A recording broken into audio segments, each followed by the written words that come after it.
Hi hello. ഈ കൊച്ചുവെളുപ്പങ്കാലത്ത് ഞാൻ ഇങ്ങോട്ടാണെന്നല്ലേ നിങ്ങൾ വിചാരിക്കുന്നത്? ടാഗ് കണ്ടിട്ട് മനസ്സിലായില്ലടാ പൊട്ടന്മാര് എന്ന് ചോദിക്കണമെന്നുണ്ട്, പക്ഷെ ഞാൻ ചോദിക്കില്ല. ഏ എന്റെ പുറകിലാരാ? കൊള്ളക്കാരനാണോ? ഈശ്വര, അവനെ തട്ടിക്കൊണ്ട് പോവും? ഇല്ലായിരിക്കും അല്ലേ? അപ്പൊ ഗൈസ്, ഞാൻ ഈ ഒരേ കെട്ടി വേറെ എങ്ങോട്ടും അല്ല, കോളേജിലേക്കാണ്. ഇന്ന് ഞാൻ ലേറ്റ് ആയി, ആസ് യൂഷ്വൽ, ഓൾവേസ് ലേറ്റ്. അങ്ങനെ ഞാൻ ബസ് നോക്കിയിരുന്നു. ഒരു ബസ് പോയി, 2 ബസ് പോയി, 3 ബസ് പോയി, ഒരു ബസ് നിർത്തിയില്ല. അവസാനം വന്ന ബസ്സാണിത്. ഇത് ഞാൻ വീഡിയോ എടുക്കുന്നതുകൊണ്ടാണെന്ന് തോന്നുന്നു അവർ നിർത്തി. എനിവേ ഞാൻ അതിൽ കയറി പ്രയാണം ആരംഭിക്കുകയാണ് സുഹൃത്തുക്കളെ. അങ്ങനെ അതിനകത്ത് കയറി കണ്ടക്ടറേട്ടം വന്നു ST കൊടുക്കാനായിട്ട്. ST കൊടുക്കുന്നത് സ്വാഭാവികമായിട്ടും അവർക്ക് ഇഷ്ടമല്ല. പിന്നെ ഞാൻ വീഡിയോ എടുക്കുന്നത് കണ്ടിട്ടാണെന്ന് തോന്നുന്നു, പ്രത്യേകിച്ച് റിയാക്ഷനൊന്നും അവരിട്ടില്ല. അങ്ങനെ മീനച്ചിലാറ് കടന്ന് നാമ്പടം പാലം കയറി ഞാൻ നേരെ കോളേജിലേക്ക് പൊക്കോണ്ടിരിക്കുകയാണ് സുഹൃത്തുക്കളെ. അങ്ങനെ നാഗമ്പട സ്റ്റാൻഡിൽ വന്ന് ഇറങ്ങിയേക്കുവാണ് ഞാൻ. കാരണം ഇവിടുന്ന് എനിക്ക് അടുത്ത വണ്ടിക്ക് കയറിയാലേ കോളേജിന്റെ ഫ്രണ്ടിൽ ചെന്ന് ഇറങ്ങാൻ പറ്റുള്ളൂ. ദേവമാത പോണു, പിടിക്കോണേ, കമോൺ ചേസ്. അല്ല വേണ്ട, പിന്നെ ചെയ്സാം. ഇപ്പൊ സമയമില്ല, കാരണം ഞാൻ ഓൾറെഡി ലേറ്റ് ആണ്. ഇപ്പൊ ഞാൻ ചെയ്സാൻ പോയി കഴിഞ്ഞ് കഴിഞ്ഞാൽ ഇനി ഞാൻ ടീച്ചേഴ്സിന്റെ വായിരിക്കുന്ന മൊത്തം തെറിയും കൂടെ കേൾക്കേണ്ടി വരും. 3 ബസ് കിടപ്പുണ്ട് എന്റെ കഥ. ഇതിൽ ഏതിൽ ഞാൻ കയറി? ഇപ്പൊ കൺഫ്യൂഷൻ ആയല്ലോ. അതേൽ കയറാം. അതേ ആൾക്കാർ കയറി നമുക്ക് കൂടി കയറാം. ബാബാ. അങ്ങനെ ഞാൻ ആ ബസ്സിൽ കയറി ഇരുന്നപ്പോഴാണ് ഞാൻ നഗ്ന സത്യം തിരിച്ചറിഞ്ഞത്. ആദ്യം പോകുന്നത് എന്റെ വലതുവശത്തിരിക്കുന്ന ബസ്സായിരുന്നു. പിന്നെ എന്ത് ചെയ്യാൻ, ഞാൻ അവിടെ തന്നെ ഇരുന്ന്. ഞാൻ കയറി ഇരുന്നപ്പോഴത്തേക്ക് മറ്റേ ബസ് പോയി. പിന്നെ എനിക്കൊന്നും പറയാനില്ല. പിന്നെ ഡ്രൈവർ ചേട്ടൻ കയറി വന്നു. ചേട്ടാ വണ്ടി എടുക്കുക ചേട്ടാ, അറ്റൻഡൻസ് ഇല്ല ചേട്ടാ, വണ്ടി എടുക്കുക ചേട്ടാ. അങ്ങനെ കോണേന്ന് ആ ചേട്ടൻ വണ്ടി എടുത്തു. ഞാൻ കോളേജിലേക്കുള്ള എന്റെ പ്രയാണം ആരംഭിച്ചുകൊണ്ടിരിക്കണം. അങ്ങനെ ഒരു തരത്തിൽ തുഴഞ്ഞു ബേക്കർ ജംഗ്ഷൻ എത്തിയപ്പോൾ ദാണ്ട് കിടക്കുന്ന സിഗ്നലായി. Oh shit, I am trapped. അങ്ങനെ അവിടെ നിന്നും തുഴഞ്ഞു കോളേജിന്റെ ഫ്രണ്ടിൽ ബസ് ഇറങ്ങാൻ പോവാണ്. ഞാൻ വണ്ടിയിൽ നിന്ന് ചാടി ഇറങ്ങി നേരെ പോവാണ്. ഓടിച്ചെല്ലട്ടെ, അല്ലെങ്കിൽ ഇന്നും എന്റെ അറ്റൻഡൻസ് പോവും. ഇതാണ് എന്റെ കോളേജ്, CMS കോളേജ്. നിങ്ങൾക്ക് പലർക്കും അറിയായിരിക്കും. ഇതാണ് കോളേജിന്റെ റോഡ്. ഞാൻ മാത്രമല്ല കേട്ടോ, വേറെ കുറെ പിള്ളേർ ഇപ്പൊ തന്നെ പോകുന്നവരുണ്ട്. അപ്പൊ എന്റെ മാത്രം കുഴപ്പമില്ല. അങ്ങനെ ഓടിപ്പടിച്ച ഡിപ്പാർട്ട്മെന്റിൽ കയറി സൈൻ ഇടാനായിട്ട് ചെന്നതും HOD ഒരു ഒച്ചയാട്ട്. വാവ്, വാട്ട് ആൻ എനർജറ്റിക്കൽ ആട്ടൽ. ഇന്നത്തെ എന്റെ ദിവസം ഫുൾ എനർജിയായി. എനിക്കതല്ല മനസ്സിലാവാത്തത്, ഇവർക്ക് എന്നെ ചീത്ത പറഞ്ഞു മടുത്തില്ലേ? ഞാനോ നന്നാവുന്നില്ല, ഇവർക്കെങ്കിലും നന്നായി കൂടെ? എന്തായാലേ. അങ്ങനെ ഡിപ്പാർട്ട്മെന്റിൽ നാട്ടൊക്കെ കിട്ടി നേരെ സ്റ്റെപ്പൊക്കെ ഇറങ്ങി ക്ലാസ്സിലേക്ക് പോവാണ്. ഫുള്ള് തെന്നലാണ്. ഓടി ഇറങ്ങണമെന്ന് എനിക്കുണ്ട്. ഈ കാണുന്നതാണ് എന്റെ ക്ലാസ്സിൽ മിസ് വന്നിട്ടുണ്ട്. അങ്ങനെ ഞാൻ ഓടിപ്പറിച്ച് ക്ലാസ്സിലെത്തിയത് ഓടപ്പിക്ക് ഇഷ്ടപ്പെട്ടില്ലെന്ന് തോന്നുന്നു. അത് അവൾ എന്നെ അങ്ങനെ നോക്കിയത്. അങ്ങനെ ഫസ്റ്റ് അവർ കഴിഞ്ഞു, മിസ് ഇറങ്ങിപ്പോയി. ഈ കാണുന്നതാണ് കേട്ടോ എന്റെ ക്ലാസ്. ഞങ്ങളുടെ ഒരു ചെറിയ ക്ലാസ്സാണ്. ഞങ്ങൾ ആകെ 12 പേരേ ഉള്ളൂ. എന്തോടനെ മേഘ ചേച്ചിയുടെ വക ഒരു കിടിലും പെർഫോമൻസും. മെസ്സി ഒരു മരുഭൂമിയിൽ കൂടെ നടന്നോണ്ടിരിക്കുക. മെസ്സിയുടെ കാല് കൈയൊക്കെ പൊട്ടി ചോരാന്നോണ്ടിരിക്കുക. അപ്പൊ മെസ്സിന്റെ കയ്യിൽ വേറെ മരുന്നൊന്നും ഇല്ല. എന്ത് ചെയ്യും? ചോര ഇങ്ങനെ ഒഴുകിക്കൊണ്ടിരിക്കുക. കുറച്ച് ആലോചിക്കും. മെസ്സി കുറച്ചു ദൂരം നടന്നു. അപ്പൊ മെസ്സി പാറായല്ലോ. അപ്പൊ എടാ ഒരു ക്ലാപ്പ് കൊടുക്കടാ, ഇത്ര നേരം പറഞ്ഞല്ലേ എന്റെ പൊന്നെ. മേഘ ചേച്ചിയുടെ പെർഫോമൻസ് കഴിഞ്ഞതും അടുത്ത അവറിൽ സാർ വന്നു. ഒരു അധ്യാപിക ഒരു സാധനം എടുക്കുക. ആ സാധനം എടുക്കുന്ന ഒരു ആക്ഷൻ ഉണ്ടല്ലോ, അതിന് ഇംഗ്ലീഷിൽ പറയുന്ന വേറെ നോണക്കറിയാവോ അഞ്ജലി? ബുദ്ധി ഉപയോഗിച്ച് കിട്ടുന്നതുകൊണ്ട് വേഗം ഒന്ന് പറയുന്നത് മിസ്റ്റേക്ക്. ഒറ്റപ്പെടല് തോന്നാണ്. നീ എന്താ ചെയ്യാ? അത് ഒറ്റപ്പെടൽ സൈക്കിളുമായിട്ട് ബന്ധപ്പെട്ട ഏതാണ്ടാണല്ലേ? സൈക്കിള് മേഘയുടെ ശ്രീരാഗിന്റെ പെർഫോമൻസ് കഴിഞ്ഞപ്പോഴത്തേക്കും കറണ്ട് പോയി. KSEBക്ക് പോലും വേറെ പെർഫോമൻസ് പിടിച്ചില്ലെന്നാണ് അതിന്റെ അർത്ഥം. അത് കഴിഞ്ഞ് കുറച്ചു നേരം ഞങ്ങൾ ലൂഡോ കളിച്ചു. ക്ലാസ്സിനകത്തിരുന്ന് ആവി എടുത്തപ്പോഴത്തേക്കും ഒന്ന് പുറത്തോട്ടിറങ്ങാന്ന് കരുതി ഞങ്ങൾ എല്ലാവരും കൂടെ പുറത്തേക്ക് പോവാണ്. വെറുതെ ക്ലാസ്സിനകത്തിരുന്നിട്ട് എന്തിനാ, പുറത്തിറങ്ങി ഊഷ്മളതൊക്കെ ഒന്ന് കാണാലോ.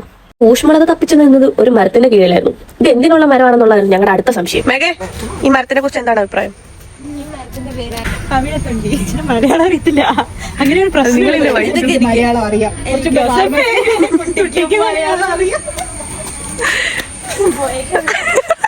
ഊഷ്മളതയായിരുന്നു ലക്ഷ്യമെങ്കിലും പിന്നീട് അതൊരു ചായ കുടിക്കുക എന്നുള്ള തീരുമാനത്തിലേക്ക് മാറാൻ അധികം സമയമൊന്നും എടുത്തില്ല. അങ്ങനെ ഒരു ചായ കുടിക്കാൻ വേണ്ടി ഞങ്ങൾ പുറത്തേക്ക് പോയിക്കൊണ്ടിരിക്കുവാണ്.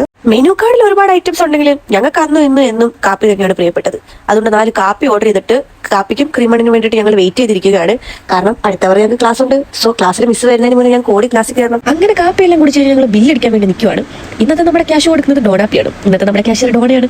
ഞാൻ കൊടുത്തോളാം എന്ന് ചാടി ഓടി വന്നതാണ്. അങ്ങനെ വരുന്ന ഒരാളെ നമ്മൾ നിരുത്സാഹപ്പെടുത്താൻ പാടില്ലല്ലോ. അങ്ങനെ കൊടുത്തപ്പോൾ 7 രൂപ ക്യാഷ് ബാക്ക് കിട്ടിയതിന്റെ സന്തോഷമാണ് ഇപ്പൊ കാണുന്നത്. അങ്ങനെ ഞങ്ങൾ അവിടുന്ന് ക്യാഷ് ഒക്കെ പേ ചെയ്ത് നേരെ അവിടെ നിന്ന് ഇറങ്ങുകയാണ്. അങ്ങനെ ഒരു തരത്തിൽ നടന്ന് ഞങ്ങളിത് ഞങ്ങളുടെ ക്ലാസ്സിലെത്തി. ഇവളെന്താ തല്ലാൻ പോവാണോ?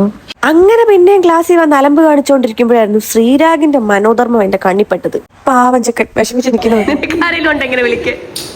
അങ്ങനെ ശ്രീരാഗിന്റെ വിഷമത്തിൽ പങ്കുചേർന്നുകൊണ്ട് ഞങ്ങൾ വീണ്ടും ക്ലാസ്സിൽ അലമ്പ് കാണിച്ചുകൊണ്ടിരുന്നു. പരസ്പരം അങ്ങോട്ടും ഇങ്ങോട്ടും കളിയാക്കുക എന്നുള്ളതാണ് ഞങ്ങളുടെ മെയിൻ ജോലി. അത്തരത്തിലുള്ള കളിയാക്കലാണ് നിങ്ങൾ ഇപ്പൊ കാണുന്നത്. ഇത് കണ്ടോ, ഇതാണ് സാന്ദ്ര. ക്ലാസ്സിൽ എപ്പോഴും അവളിരുന്നൊന്ന് കാണിച്ച ഒരു കോപ്രായം ആരും അറിയാതെ ഞങ്ങളൊന്ന് വീഡിയോ എടുത്തു. പാവമുണ്ട്, അത് വെച്ചിട്ട് ആ കൊച്ചിനെ ഇപ്പൊ കളിയാക്കലാണ് ഞങ്ങളുടെ മെയിൻ പണി. ഇതൊന്നും അറിയാതെ കൊച്ചു പാവം പുറകിലിരിക്കുകയാണ് പൊട്ടനെ പോലെ. അങ്ങനെ പല പല ടോപ്പിക്ക് മാറി മാറി ഞങ്ങൾ ഫോൺ എടുത്തതും നാട്ടു കിടക്കുന്ന എള്ളോളം തരി ചൈൽഡ് മാരേജ്. വാവും, ഇതൊന്നും കണ്ടു നിൽക്കാനുള്ള ത്രാണി എനിക്കില്ല എന്ന് പറഞ്ഞു ഇതിന് ആദ്യമേ പോയി. പിന്നെ വിഷമം തന്നെ കേട്ടോ, എന്നാലും ചെറിയൊരു സങ്കടം.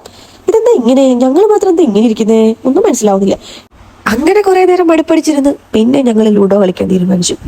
അങ്ങനെ ലൂഡോ കളിച്ച് ഞാൻ അവളെ തോപ്പിച്ചു. ഞാൻ ഫസ്റ്റ് അടിച്ചു. അവസാനം അവള് പറയാ അവളുടെ എല്ലാ പരാജയത്തിനും കാരണം ഞാനെന്ന്. പറഞ്ഞത് സത്യമാണെങ്കിലും അങ്ങനെ എടുത്തടിച്ച് പറയാൻ പാടുണ്ടായിരുന്നു. അതെനിക്ക് വിഷമായി. നിങ്ങൾ കേൾക്കണം, ഇവളും കൂടെ എന്നെ തള്ളി പറഞ്ഞു കഴിഞ്ഞാൽ ഞാൻ തകർന്നു. ഈ ഏരിയയില ഈ കോളേജിലുള്ള എല്ലാരും പറയുന്നത് ഇവള് തോക്കുന്നതിന് കാരണം ഞാനെന്നാ. ഇവളുടെ കൂടെ ഞാൻ തോക്കുന്നത് കാണുന്നില്ല. അല്ല, നിങ്ങൾ മനസ്സിലാക്കണം, ഇവക്ക് 2 മാർക്ക് കുറഞ്ഞാൽ അത് എന്റെ കുഴപ്പമാണ്. എന്റെ കൂടെ നടക്കുന്നുണ്ട്, ഞാൻ തോറ്റു പോകുന്ന ഇവരാരും കാണുന്നില്ല.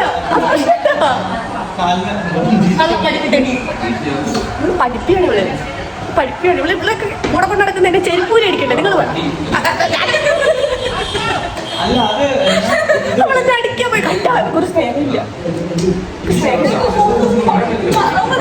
തള്ളക്കോഴി കുഞ്ഞിക്കോഴിനെ കൊണ്ടു നടക്കുന്ന പോലെ ഞാൻ കൊണ്ടു നടക്കുന്നത്. ഇവളെന്നെ പുച്ഛിച്ചു വിട്ടു. നിങ്ങൾ തന്നെ പറ, ഇവളെന്ത് ചെയ്യും? കമന്റ്. അങ്ങനെ പിണക്കവും പരവും എല്ലാം കഴിഞ്ഞപ്പോഴത്തേക്കും ഞങ്ങൾക്ക് അങ്ങോട്ട് വിശക്കാൻ തുടങ്ങി.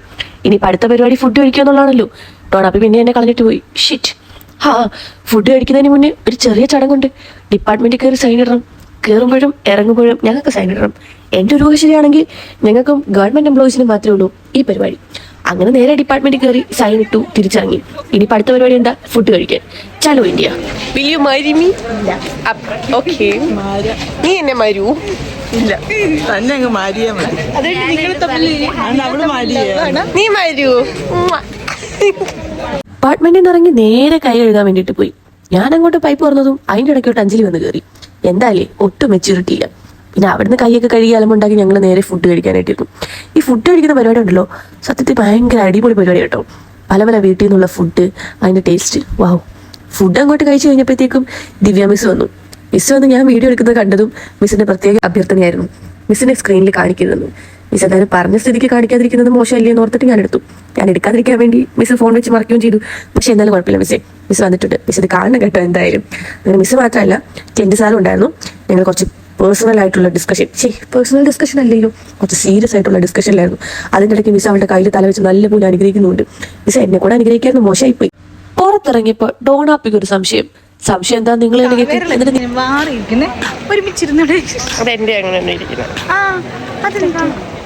നമ്മൾ ഈ ഒരു പ്രോഡക്റ്റ് ഉണ്ടാക്കുമ്പോൾ അത് മോശമായി പോയി കഴിഞ്ഞാൽ അത് ആ കമ്പനിയുടെ കുഴപ്പമില്ലേ? So ask to your dad. അപ്പൊ നിന്റെ എങ്ങനെ അങ്ങനെയായിരുന്നു? ഞാൻ എൻ്റെ അച്ഛനോട് ചോദിച്ചോളാം. സത്യം പറഞ്ഞാൽ ഇത് അവളുടെ മാത്രം സംശയമല്ല, എന്റെയും കൂടെ സംശയമായിരുന്നു. കാരണം ചെറിയ വെള്ളം മാത്രം എപ്പോഴും അകന്നിരിക്കുന്നു. അതെന്താ അങ്ങനെ? ഞാൻ കരുതി എനിക്ക് വല്ല അസുഖമായിരിക്കുന്നു. പിന്നെ മനസ്സിലായി എന്റെ മാത്രം കുഴപ്പമില്ലെന്ന്. പിന്നെ ഇതിനുള്ള ആൻസർ നിങ്ങൾക്ക് കിട്ടിയെന്നുണ്ടെങ്കിൽ നിങ്ങളൊന്ന് കമന്റ് ചെയ്തേക്ക്. അങ്ങനെ കോളേജിൽ കൂടെ തേരാപ്പാറ നടക്കുമ്പോഴാണ് ഈ വണ്ടി ഞങ്ങൾ കണ്ടത്. എന്തൊക്കെയോ കാര്യമായ പണികളൊക്കെ കോളേജിൽ നടക്കുന്നുണ്ട്. അതെന്തെങ്കിലും ആട്ടെ. ഇനി നമുക്ക് പോകുന്നത് ഒരു റീൽസ് എടുക്കാൻ വേണ്ടിയിട്ടുള്ള സ്പോട്ട് നോക്കിയാണ്. കാരണം ഒരുമാതിരിപ്പെട്ട എല്ലാ സ്പോട്ടിലും ഞാൻ നിന്ന് ഡാൻസ് കളിച്ചിട്ടുണ്ട്. ഓരോ മുക്കിലും മൂലയിലും എൻ്റെ ഡാൻസ് ഉണ്ടായിരിക്കും. ഇങ്ങനെയാണ് കോളേജിലുള്ള എല്ലാവരും പറയുന്നത്. അങ്ങനെ സ്പോട്ട് തപ്പി നടന്നിട്ട് അവസാനം ഒരു തീരുമാനം എടുത്തു, റീൽസ് എടുക്കണ്ട, പിന്നെ വന്നിട്ട് എടുക്കാന്ന്. പിന്നെ ഞങ്ങൾ കോളേജിനോട് ടാറ്റയൊക്കെ പറഞ്ഞ് നേരെ കോളേജിൽ നിന്ന് ഇറങ്ങി. ആക്ച്വലി ഞങ്ങൾ ടീച്ചേഴ്സ് വിളിക്കുന്നത് കോംബോ ഓഫേഴ്സ് എന്നാണ്. ഒന്നെടുത്താൽ ഒന്ന് ഫ്രീ. കാരണം എന്ത് പരിപാടിക്കാണെങ്കിലും ഞാനില്ലെങ്കിൽ അവൾ പോകത്തില്ല, അവളില്ലെങ്കിൽ ഞാൻ പോകത്തില്ല. ഞങ്ങൾ രണ്ടുപേരുമാണ് ഒരുമിച്ച് എല്ലായിടത്തും പോകുന്നത്. അതുകൊണ്ട് തന്നെ ടീച്ചേഴ്സിനൊക്കെ നല്ല മതിപ്പാണ്. അങ്ങനെ കോളേജിൽ നിന്ന് ഇറങ്ങി ഞങ്ങൾ നേരെ ബേക്കർ ജംഗ്ഷനിൽ വന്ന് നിൽക്കുവാണ്. ST ഒക്കെ എടുത്ത് കൈ വെച്ചിട്ടുണ്ട്. ഇവിടെ ബസ് നിർത്തും, കാരണം എന്റെ സ്റ്റോപ്പിൽ നിർത്തത്തില്ല, ഇത് മെയിൻ സ്റ്റോപ്പാണ്, ഇവിടെ പോലീസുണ്ട്. അങ്ങനെ ഡോണാപ്പി ഞാൻ ക്യാമറ എടുക്കുന്ന കണ്ടിട്ട് നേരെ ക്യൂട്ട്നെസ് വാരി വെതറിക്കൊണ്ടിരിക്കുകയാണ്. പക്ഷെ ഏറ്റിട്ടില്ല, ചീറ്റിപ്പോയി. അങ്ങനെ എന്റെ ബസ് വന്നു, ഞാൻ അതിൽ കയറി. ഡോണാപ്പിക്ക് അടുത്ത ബസ്സായിരുന്നു, കാരണം എനിക്ക് നേരത്തെ പോയിട്ട് കുറച്ച് തിരക്കുണ്ടായിരുന്നു. അപ്പം ബൈ ഡോണാപ്പിയും. അങ്ങനെ ഇന്നത്തെ വ്ളോഗ് കഴിഞ്ഞു. അപ്പൊ അടുത്ത വ്ളോഗിൽ കാണാം. ബൈ.